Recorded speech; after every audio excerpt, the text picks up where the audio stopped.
اعوذ باللہ من الشیطان الرجیم، بسم اللہ الرحمن الرحیم۔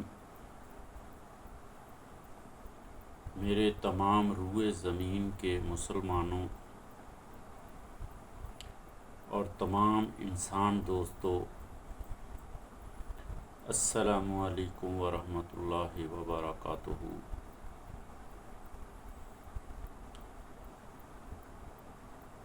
میرے بھائیوں، سب سے پہلے درود پڑھ لیں۔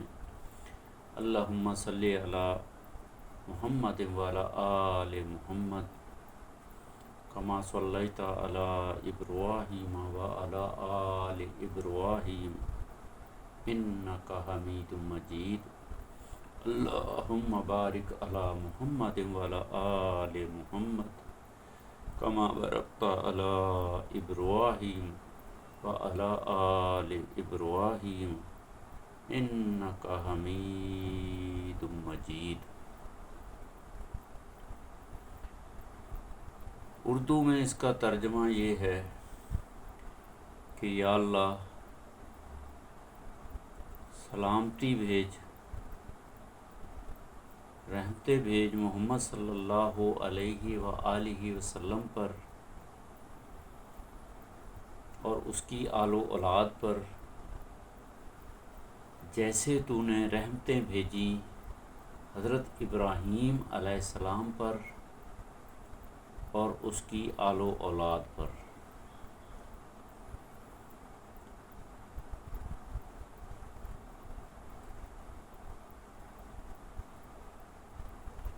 پھر دوبارہ دوسری حصے کا ترجمہ یہ ہے کہ یا اللہ برکتیں نازل فرما حضرت محمد صلی اللہ علیہ وآلہ وسلم پر اور اس کی آل و اولاد پر، کہ جیسے تو نے برکتیں نازل کی ہیں حضرت ابراہیم علیہ السلام پر اور اس کی آل و اولاد پر۔ تو بڑا بزرگوار اور تعریف کے قابل ہے، تمام تعریفیں تیرے لیے ہیں۔ تو مسلمان بھائیوں، جب بھی دنیاوی کام کوئی بھی شروع کرنا ہو، کوشش کریں اعوذ باللہ من الشیطان الرجیم بسم اللہ الرحمن الرحیم پہ عمل جاری کریں، اس کو ہمیشہ جاری کر دیں، پڑھیں اور کوشش کریں اللہ تعالیٰ توفیق دے تو درود ابراہیمی بھی پڑھ لیں۔ درود ابراہیمی پڑھنے کا فائدہ یہ ہے، پہلے تو اعوذ باللہ من الشیطان الرجیم کا فائدہ یہ ہے، ترجمہ یہ ہے کہ اس میں بندہ اللہ تعالیٰ سے مدد مانگتا ہے کہ یا اللہ میں تیری پناہ میں آتا ہوں شیطان مردود کے شر سے۔ پھر بندہ کہتا ہے، انسان کہتا ہے یا اللہ شروع کرتا ہوں تیرے نام سے، کیونکہ تو بڑا مہربان نہایت رحم والا ہے۔ درود کا ترجمہ میں نے آپ کو بتایا ہے، درود ابراہیمی جو نماز میں پڑھا جاتا ہے، اور اس کے فائدے یہ ہیں کہ اللہ کے نبی حضرت محمد صلی اللہ علیہ وآلہ وسلم کی باقاعدہ حدیث ہے، اس میں اللہ کے نبی نے فرمایا کہ جو بندہ مجھ پہ درود پڑھے گا اس کے اوپر اللہ سبحانہ تعالیٰ کی 10 رحمتیں ہوتی ہیں اور اس کے 10 درجے بلند ہوتے ہیں اور 10 نیکیاں اس کے اعمال نامے میں لکھی جاتی ہیں اور اس کے 10 گناہ معاف ہوتے ہیں۔ تو میرے بھائیوں، درود ابراہیمی پڑھیں یا کوئی بھی چھوٹا درود پڑھیں، جیسے چھوٹا درود ہے میں پڑھ کے سناتا ہوں آپ کو۔ اللہم صلی علی سیدنا محمد وعلی آل سیدنا محمد بعدد کل شیء فی الدنیا والآخرہ۔ اللہم صلی علی سیدنا محمد وعلی آل سیدنا محمد بعدد رحمت اللہ۔ یہ چھوٹے چھوٹے درود بھی آپ پڑھ سکتے ہیں، خالی یہ بھی پڑھ سکتے ہیں صلی اللہ علیہ وآلہ وسلم، صلی اللہ تعالی علیہ وآلہ وسلم۔ تو میرے بھائیوں، اس عمل کو اپنی زندگی میں لے آؤ اور اس کو تا حیات جاری و ساری کرو۔ دنیا میں بھی بڑی رحمتیں اللہ تعالیٰ کی طرف سے پاؤ گے اور آخرت میں بھی مغفرت کا ذریعہ بنے گا۔ اس کے بعد میرے بھائیوں، میں آپ لوگوں کو اصل میں ویڈیو بنانے کا مقصد جو بھی باتیں میں کر رہا ہوں وہ بس انسانوں کے فائدے کے لیے، مسلمانوں کے فائدے کے لیے، خاص کر کے میرے اپنے فائدے کے لیے بھی ہیں۔ اس کا فائدہ یہ ہے کہ ابھی میں پاکستان کے اندر کراچی شہر میں رہائش پذیر ہوں، اور کراچی کے حساب سے اس ٹائم رات کے 3:30 بج رہے ہیں۔ تہجد کا ٹائم ہوا چاہتا ہے۔ اگر کوئی میرا مسلمان بھائی اس ٹائم کراچی میں میری اس ویڈیو کو دیکھے گا یا دیکھ رہا ہے تو وہ تہجد کی نماز پڑھے۔ تہجد کی نماز میں 2 رکعت، 4 رکعت، 8 رکعت، 12 رکعت نفل نماز اللہ کے نبی نے پڑھی ہے، ہمیشہ پڑھی ہے۔ تو اللہ کے نبی کا یہ معمول رہا ہے۔ یہ بہت ہی برکت والی نفل نماز ہے۔ اس ٹائم اللہ سبحانہ و تعالی خود آواز لگاتے ہیں۔ دن میں تو مؤذن آواز لگاتا ہے مسجد میں کہ آؤ کامیابی کی طرف،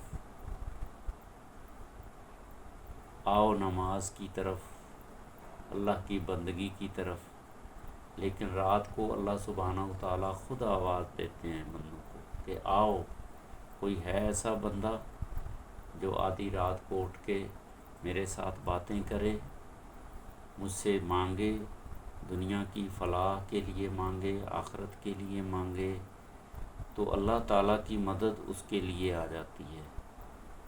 تو میرے بھائیوں، میرے لیے تو آتی ہے، میرا تو یقین ہے 200، 1000%، لاکھوں %، اتنا میرا یقین ہے کہ جو جائز ہماری ضروریات ہیں زندگی کی، آپ اللہ تعالیٰ سے مانگیں، انشاءاللہ اللہ تعالیٰ کسی نہ کسی طریقے سے پوری کرتا ہے، مسبب الاسباب ہے۔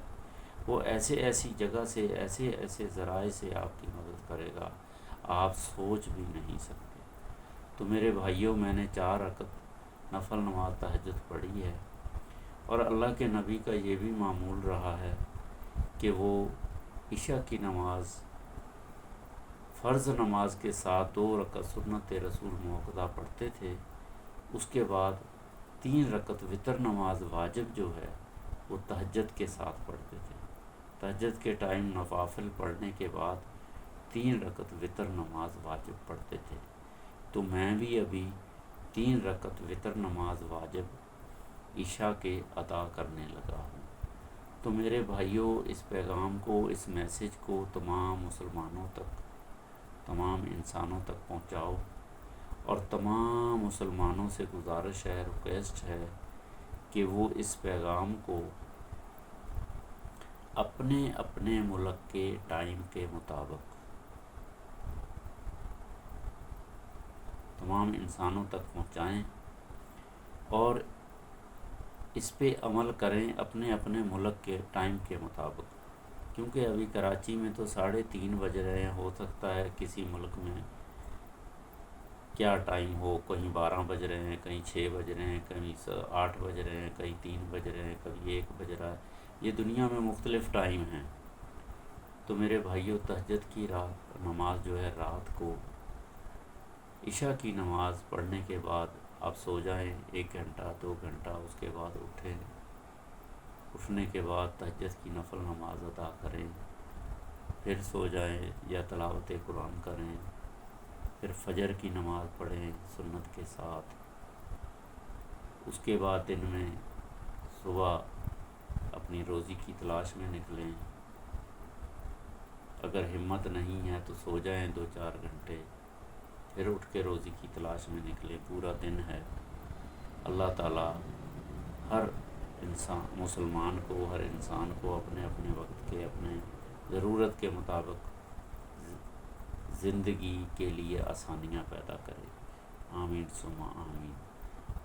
تو میرے بھائیوں، میں 3 رکعت وتر نماز واجب عشاء کی ادا کر رہا ہوں، لیکن یہ تہجد کا ٹائم ہے تو پاکستان کے حساب سے، اور یہ جو ہے کراچی کے حساب سے جو ٹائم ہے اس کے حساب سے 4 رکعت میں نے تہجد کی نفل نماز ادا کر لی ہے، تو 3 رکعت وتر نماز ادا کر رہا ہوں۔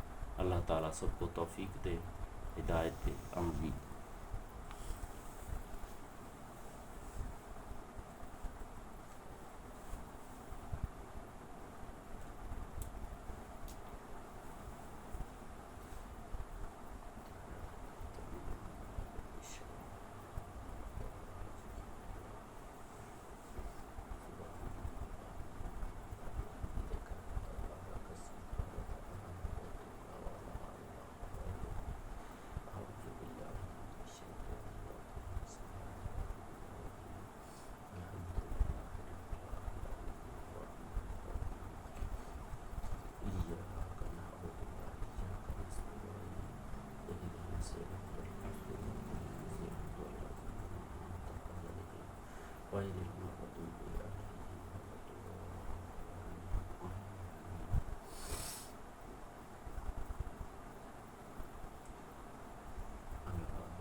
آمین ثم آمین۔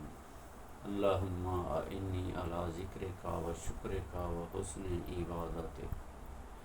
تو میرے مسلمان بھائیوں، میں نے یہ 3 رکعت وتر نماز واجب عشاء کی تہجد کی 4 رکعت نفل نماز پڑھنے کے بعد عطا کی ہے۔ اللہ تعالیٰ جس بھی مسلمان کو توفیق دے، ہمت دے، طاقت دے، صحت دے، تو وہ اس کو ضرور ادا کرے، اپنی زندگی میں شامل کر لے، اس کا معمول بنا لے۔ اس کا بہت بڑا انعام ہے۔ علماء سے سنا ہے میں نے کہ جو بندہ بھی تہجد کی نماز کو اپنی زندگی میں شامل کرے گا، اللہ تعالیٰ اس کو مقام محمود میں جگہ دے گا۔ تو میرے بھائیوں، یہ بہت بڑا اور اچھا عمل ہے، تو اس کو لائک بھی کریں، شیئر بھی کریں، سبسکرائب بھی کریں اور تمام مسلمانوں تک پہنچائیں۔ تو میرے بھائیوں، ہم مسلمان تو ہیں، کلمہ ہمیں فری میں مل گیا، دین کی تعلیم فری میں مل گئی، مسلمان ملک میں پیدا ہو گئے، لیکن عمل ہمارا بہت کمزور ہے۔ عمل ہمارا بہت کم ہے، عمل کے حساب سے ہم بہت پیچھے ہیں۔ تو میرے بھائیوں، کوشش کرو کہ 5 وقت فرض نماز جماعت کے ساتھ۔ روزی کا اللہ سبحانہ و تعالیٰ نے وعدہ کیا ہے، لیکن 5 وقت فرض نماز جماعت کے ساتھ پڑھیں، اس کے بعد روزی تلاش کریں۔ آپ لوگ قرآن مجید کو جب ترجمے کے ساتھ تفسیر کے ساتھ پڑھیں گے نا، تو آپ کو یہ بھی سمجھ آ جائے گی کہ اللہ سبحانہ و تعالیٰ نے روزی کا ذمہ لیا ہے، اور روزی سب کو دے گا۔ کسی کو تھوڑی دے گا، کسی کو زیادہ دے گا، کسی کو صحت دے گا، کسی کو بیماری دے گا، کسی کو اولاد دے گا، کسی کو بے اولاد رکھے گا۔ تو اللہ تعالیٰ کا یہ ایک نظام ہے۔ تو اس نظام کے مطابق آپ نے اپنی وسعت کے مطابق، طاقت کے مطابق کوشش کرتے رہنا ہے، دنیاوی معاملات میں بھی اور آخرت کے معاملات میں بھی، لیکن حق کے اوپر، سچ کے اوپر، حرام سے بچنا ہے۔ اس کا طریقہ کار اللہ سبحانہ و تعالیٰ نے قرآن مجید فرقان حمید میں بتا دیا ہے۔ کوشش کریں کہ رزق حلال کمائیں، رزق حلال، رزق حلال۔ رزق حلال کے لیے بڑا صبر کرنا پڑتا ہے، ٹھیک ہے؟ اور اس کو پھر اگر اللہ تعالیٰ دے دے تو اس کو صحیح جگہ پہ خرچ بھی کریں۔ تو اللہ تعالیٰ ہمیں سمجھ دے، عقل دے۔ تو میرے بھائیوں، اللہ تعالیٰ نے 2 چیزیں دنیا میں بتائی ہیں، قرآن کے اندر بھی بتائی ہیں۔ نہیں ہے تو صبر کرنا سیکھو، اگر ہے تو شکر کرنا سیکھو، نہیں ہے تو صبر بھی کرو، برداشت بھی کرو، اور اللہ تعالیٰ سے امید بھی رکھو۔ اس کا نعم البدل اللہ تعالیٰ ضرور دے گا، دنیا میں یا آخرت میں۔ اگر رزق دیا اللہ تعالیٰ نے، صحت دیا، مال دیا ہے، تو اس کو صحیح جگہ پہ خرچ کرو، اور جو اللہ تعالیٰ نے ذمہ داریاں دی ہیں ان ذمہ داریوں کے مطابق خرچ کرو۔ جس کا جو حق بنتا ہے، اس حق جو ہے اس ضرورت مند تک پہنچاؤ۔ تو میرے بھائیوں، اللہ تعالیٰ سب کو توفیق دے، ہدایت دے۔ انسان ہیں، خطا کار ہیں، بد کردار ہیں، ڈوبے ہوئے ذلت میں ہیں، لیکن جو کچھ بھی ہیں اللہ کے نبی حضرت محمد صلی اللہ علیہ وسلم کے امتی ہیں۔ یہ اللہ تعالیٰ کی بہت بڑی کرم نوازی ہے۔ میں نے ایک حدیث سنی ہے حضرت موسیٰ علیہ السلام کے وقت کی، یہ ہے یا اس سے پہلے کی، کہ ایک عورت حضرت موسیٰ علیہ السلام کے پاس آئی اور کہنے لگی کہ میرے بچے جو ہیں وہ بچپن میں فوت ہو جاتے ہیں، اللہ تعالیٰ سے دعا کریں کہ ان کو لمبی زندگی دے، صحت والی زندگی دے۔ تو حضرت موسیٰ علیہ السلام نے ان سے پوچھا کہ کتنی عمر میں مر جاتے ہیں؟ تو انہوں نے کہا کہ یہی کوئی 60 سال کی عمر میں، 70 سال کی عمر میں، کیونکہ اس ٹائم عمریں بہت زیادہ ہوتی تھی، 500 سال، 400 سال، 1000 سال۔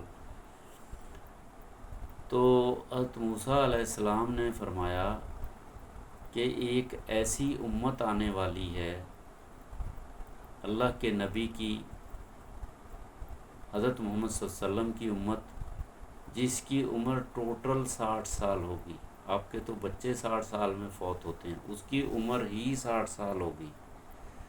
تو اس عورت نے پتہ کیا جواب دیا؟ اس عورت نے کہا کہ کاش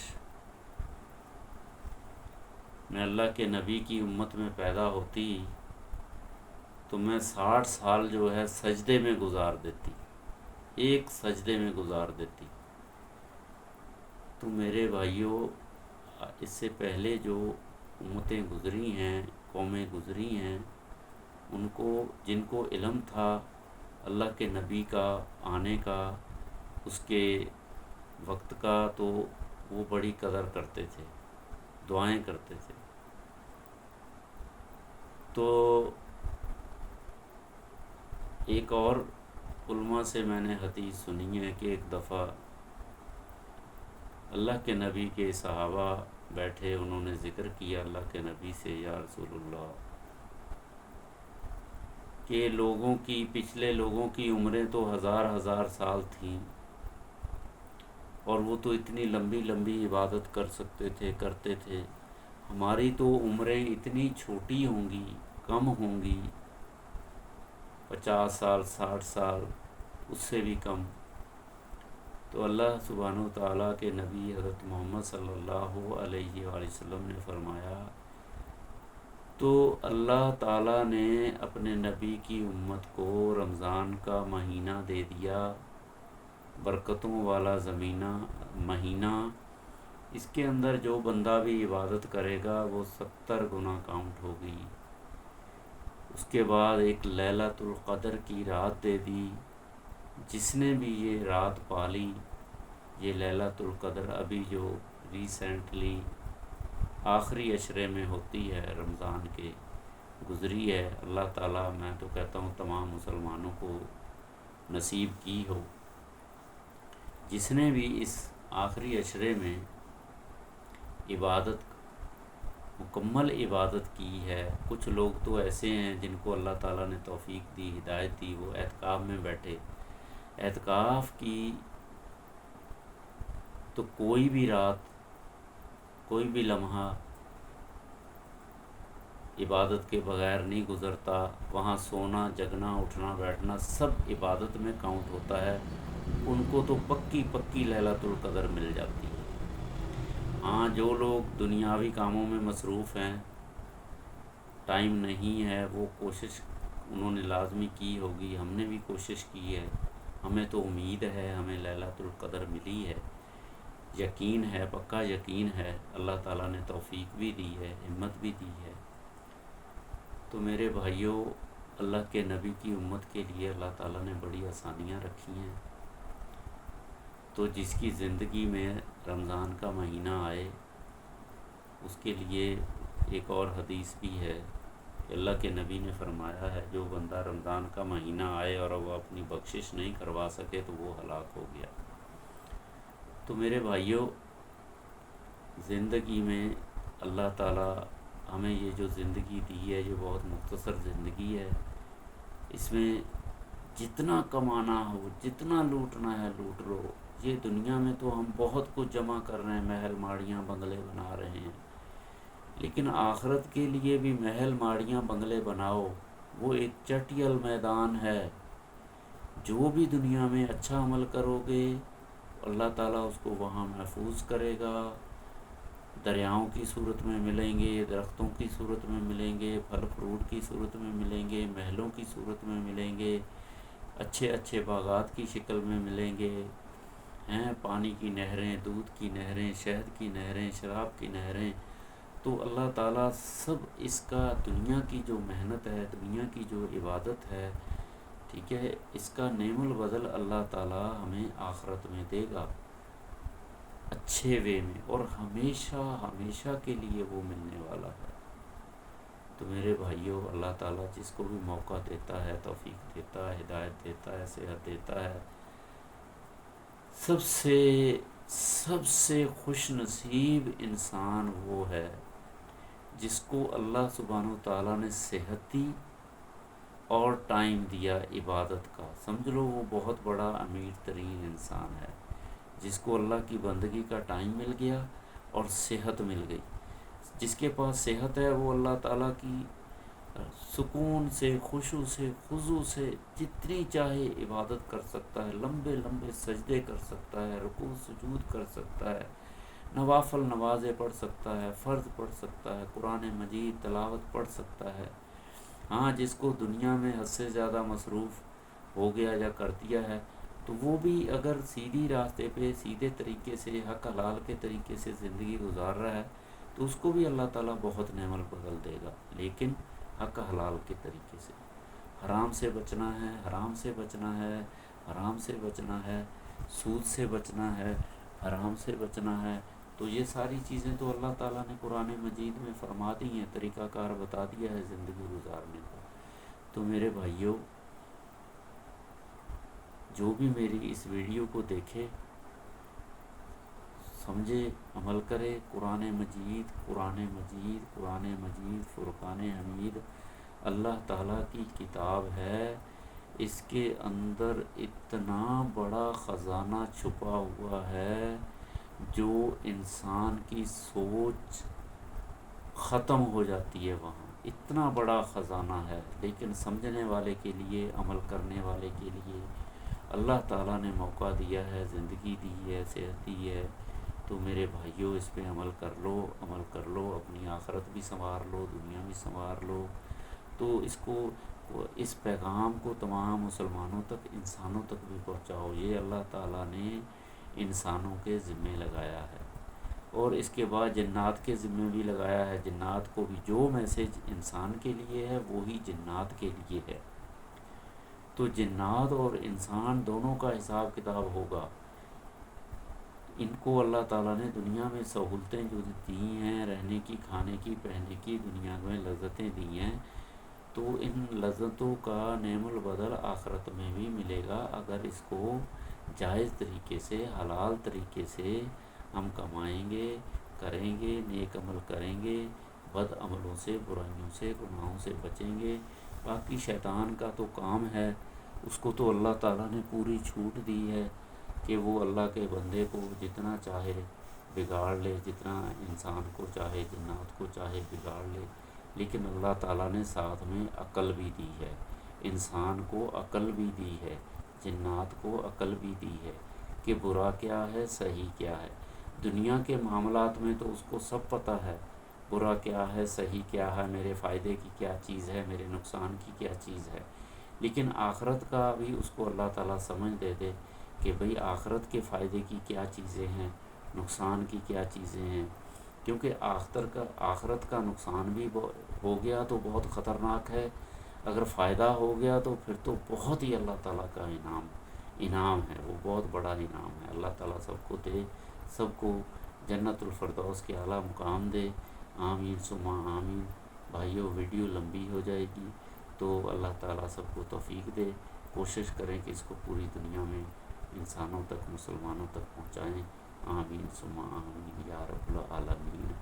اب میں انشاءاللہ قرآن کی تلاوت کی کوشش کروں گا، اللہ تعالیٰ مجھے ہمت دے، صحت دے، تندرستی دے، آمین ثم آمین۔